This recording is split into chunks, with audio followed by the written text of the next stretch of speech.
course, the video I tried to upload yesterday did not upload correctly, or I'm not liking the way it is, so I had to cut some stuff out. But let's go part 2 or redo of the other day's video.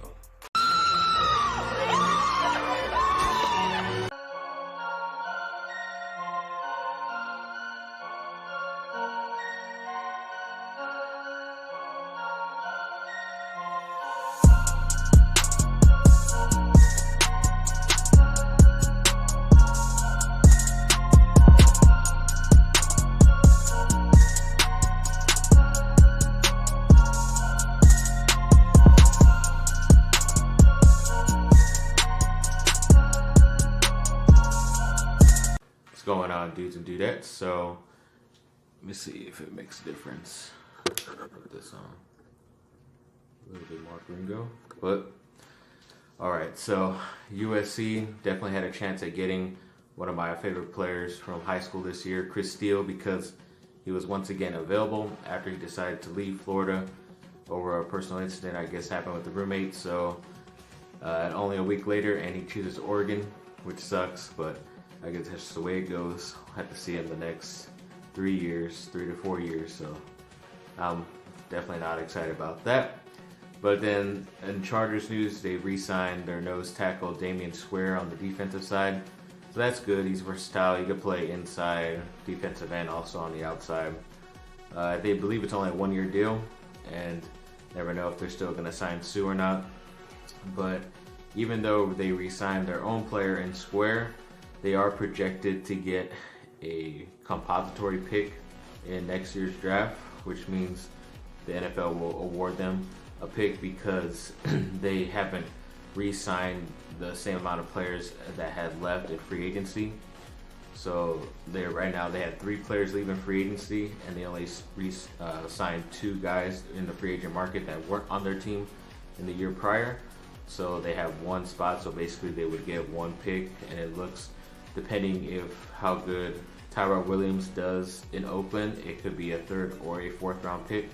So it should be very interesting to see what could happen. I believe that's also why they're waiting to sign Ndamukong Suh after that June 1st date I mentioned in the other video.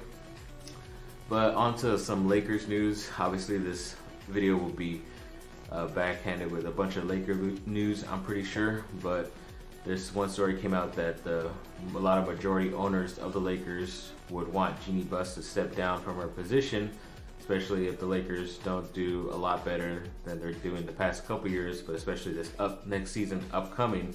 If they don't see any improvement, they would basically make her step down, which is pretty crazy to see that you could do that to an owner of the team, a majority owner of it. But some other people, I guess she'll still be part of the team and still make money, but she won't be able to call the shots and do whatever she's been doing as far as that type of position she's in.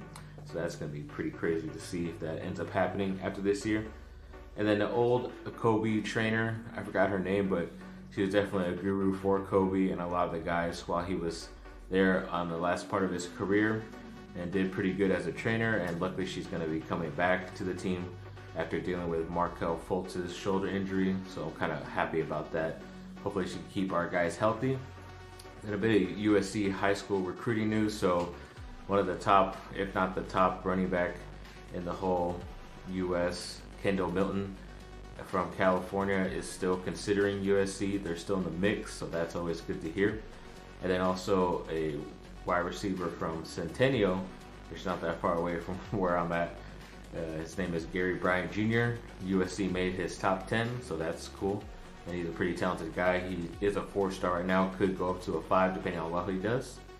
And then also a little bit of Duke news in the NBA. So Rodney Hood, his team got the victory to go into the Western Conference Finals the other day, but he did suffer an injury, so it pretty much sucks. I don't know if he played the game the other day or not, the first game against Golden State, but I'm guessing he didn't since they lost. But yeah, tough for him for that injury. Hopefully he can come back in these playoffs if they continue to advance.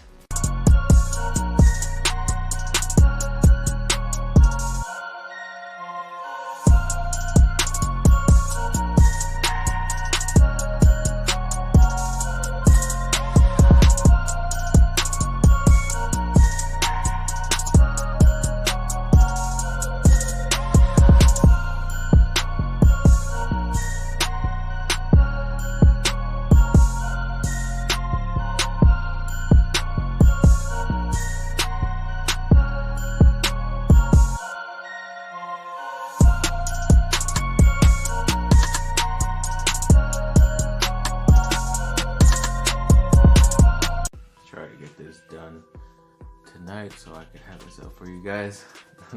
I guess tomorrow, but yes, a bit of Lakers news. So apparently LeBron James didn't have his hand in hiring Frank Vogel.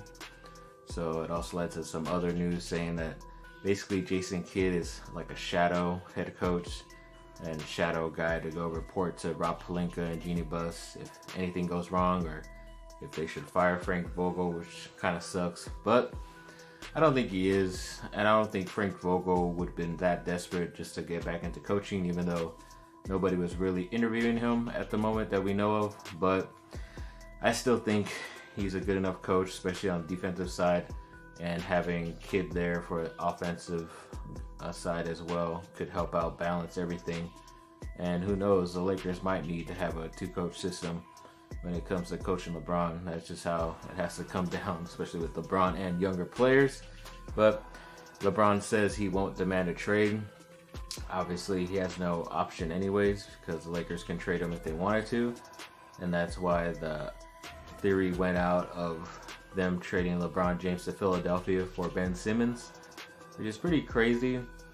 It's also kind of interesting too, but I wouldn't like it, especially if it's just a player for player. But even if it was player for player and Lakers get draft picks back, it's not really going to help them immediately because you got a 6'10" wannabe point guard who could basically pass very well, make plays, but can't shoot great from the free throw line or three-pointer. So you just have a taller version of Lonzo Ball, and that's if Lonzo Ball is going to still be on the team. But I'll get into a trade scenario that happens in another video, maybe that might be brewing up with Lonzo Ball. So yeah, just a lot of crap news about them.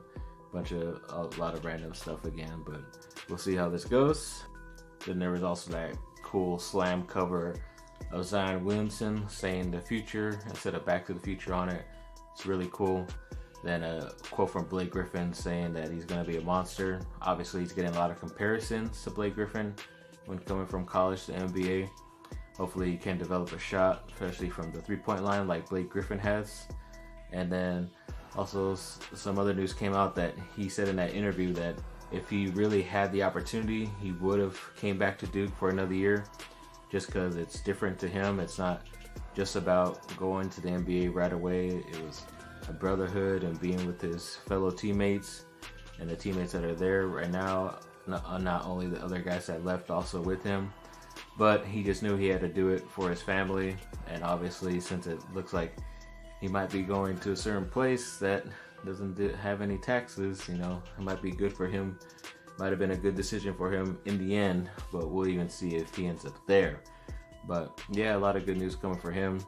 Then there was also like a little mini rivalry, like part of it that happens between USC, UCLA, where they build up the points of where they ranked and finished at the end of the year in all their sports. And obviously USC beat them by almost more than 20 points in altogether points. So they wanted a crosstown cup rivalry or something like that. So that's very cool. At least they got a hold of that. A lot of times they didn't beat them during the regular season, but USC obviously finished a lot better than them in most of the sports, so that was good. Then Ryan Kessler, an assistant captain basically for the Anaheim Ducks past few years, is going to have some season-ending surgery, so he won't be even able to play the next season coming up. But it's also a pretty big surgery that it might end his career as well, so he's going to look at that to make sure if it does or not. But it kind of seems like since his age, he is going to have to quit after the surgery, which kind of sucks. Then they also signed Lucas Dostal, the goalie that they drafted last year, to an entry-level deal. So that's good for him. Hopefully we'll see what he can do and add depth to the bench, especially at goalie. So yeah, I'll continue with the other news at some point, hopefully.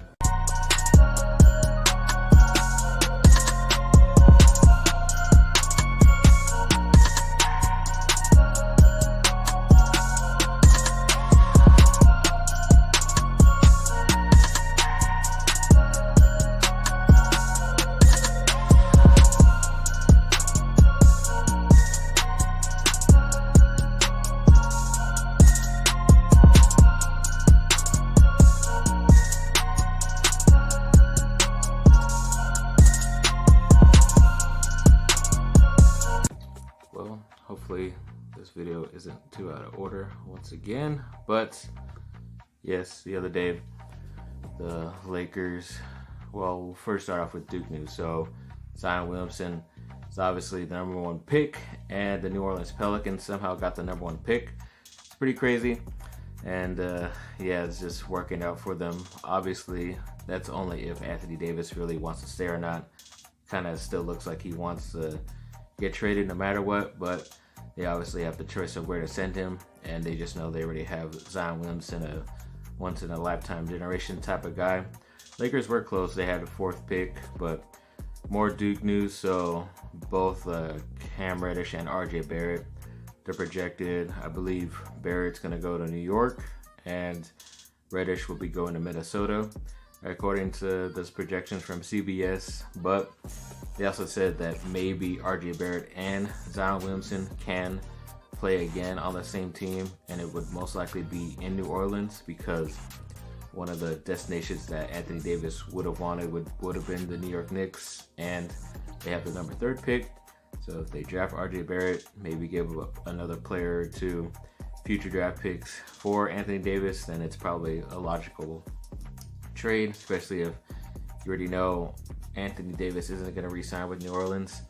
They might as well pull the trigger, and you got two of the top 3 players in this year's draft on your team for at least the next 5 years under your control. So you might as well just do it, and they love playing with each other. A strong brotherhood from Duke, and still in the South, so they'll have a lot of fans come out to see them. Might as well do it. But yes, as far as the Lakers, it's definitely a big asset, according to Rob Pelinka, to have the #4 pick. They were projected to get number 11. They had the highest chance of getting that, but they dropped all the way to #4, which is amazing, because now when it comes to trades that I probably mentioned earlier in this video, that it's more likely they can get one done and not have to give up so many people, especially to get guys on expiring contracts, but who are still pretty good. But since they have a better draft position than most teams, like I like that trade for Lonzo Ball for Chris Dunn, and they swap picks in the first round, which is still a top 10 pick, but they might do it because the Chicago Bulls need a player like Lonzo Ball to distribute the ball to how many big, tall guys that they have on their team, and they get rid of a guy who they were gonna have to pay anyways the next year. So Lakers can decide if they want to do that with him or not. He's a pretty talented player. He just has problems staying healthy. I wouldn't mind that trade, obviously, because I'm not the biggest fan of Lonzo Ball. Then also another trade that I think everybody's really looking into is to get Bradley Beal from the Washington Wizards for Brandon Ingram. And they just swap picks again, which is still like a top 9 draft pick from Washington. I think that's an amazing trade, but I think teams are going to look more into how serious Brandon Ingram's injury is, and if it has any possibility of coming back. So you never know, you might have to throw in another piece, whether it's a draft pick or another player, but that deal seems a lot more possible since it is a #4 overall pick. But yeah, that's so far the news up to date. Pretty sure there's going to be more crap news, but I'll report on that whenever I have a chance. Thanks for watching, people. Like and subscribe. Comment down below. Let me know what y'all think. Have a great rest of your day.